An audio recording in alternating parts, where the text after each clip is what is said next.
మనస్సులో పరిశుద్ధంగా జీవించాలని ఉంది, శరీరం ఏమో పాపము చేస్తుంది. అది చూడాలని ఇష్టం ఉండదు, అది వినాలని ఇష్టము. నీ సొంత శక్తిలో ప్రయత్నిస్తుంటావు, కానీ ఏదైతే చేయొద్దు అనుకుంటావో అదే చేస్తుంటావు. గొలియాతు దావీదు పక్క పక్కన నిల్చుంటే దావీదు యొక్క ఎత్తులో గాని, బరువులో గాని, యుద్ధ సామర్థ్యంలో గాని గొలియాతుని జయించలేడు. ఆయన సొంత శక్తిలో గొలియాతుని జయించలేడు. గొలియాత్ని అక్కడి నుంచి తీసేయలేదు, కానీ గొలియాత్ని జయించే శక్తి దావీదుకి ఇచ్చాడు.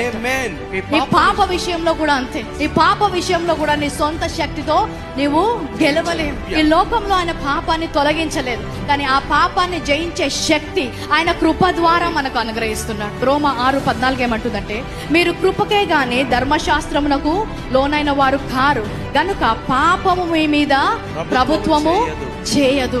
ఎంతో మంది నీతిగా జీవించడానికి ప్రయత్నించి ఓడిపోయారు. పాపం మీద అధికారము మనకి ఇచ్చాడంట. అది కృప ద్వారానే సాధ్యం.